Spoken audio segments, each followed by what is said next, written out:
Bismillahirrahmanirrahim.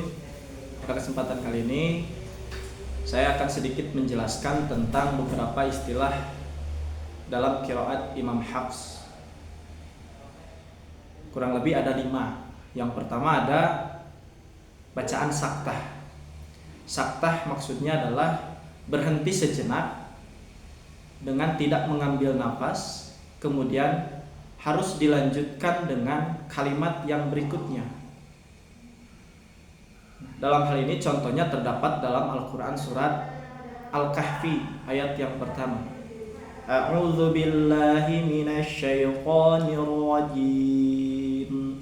Bismillahirrahmanirrahim. Alhamdulillahilladzi anzala ala 'abdihil kitaba wa lam yaj'al lahu 'iwaja qayyima litunzira ba'san syadidan min ladunhu wa yubashshiral mu'minin. Kemudian yang kedua, ada yang dimaksud dengan at-tashil atau meringankan atau memudahkan. Maksudnya adalah ketika ada huruf hamzah yang berdekatan, maka hamzah yang pertama dibaca seperti biasa, kemudian hamzah yang kedua diringankan bacaannya antara hamzah dan alif. Nah, contohnya terdapat dalam Al-Quran surat Fussilat ayat yang ke-44.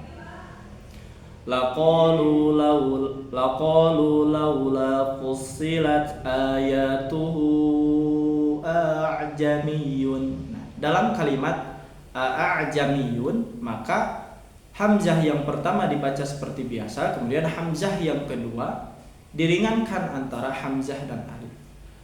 Saya ulangi, laqalu laula fussilat ayatuhu a'jamiyun.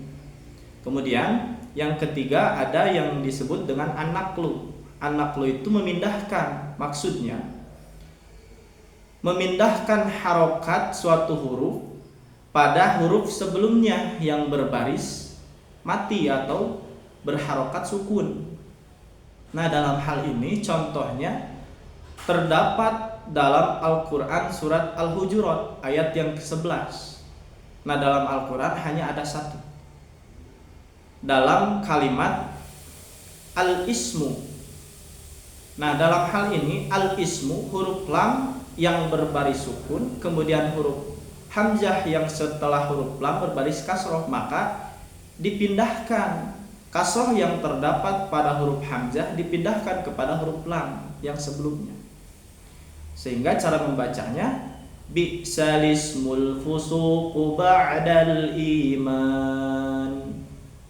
Kemudian yang keempat ada al-ismam. Al-ismam menyembunyikan sebagian harokat. Nah, dalam hal ini contohnya sama, terdapat satu ayat ataupun hanya satu contohnya pada Quran surat Yusuf ayat yang ke-11. Dalam ataupun pada kalimat la ta'manna. Nah, nun yang bertasdid kemudian berharokat fathah. Cara membacanya, nun yang bertasdid dan berharokat fathah itu disuarakan campur antara fathah dan dhammah, dengan kedua bibir menonjol ke depan, sehingga kurang lebih cara membacanya qalu ya abana ma laka la ta'manna ala yusuf wa inna lahu lanasihun.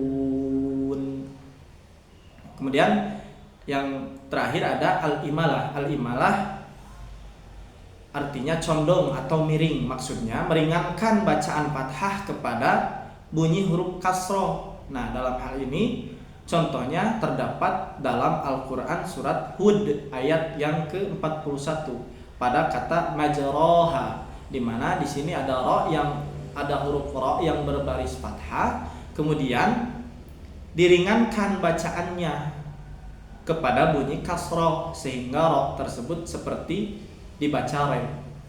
Wa qalu rkabu fiha bismillahi majriha wa mursaha. Mohon maaf saya ulangi. Wa qalu rkabu fiha bismillahi majriha wa mursaha. Oke. Sekian yang dapat disampaikan. Mohon maaf atas segala kekurangannya. Assalamualaikum.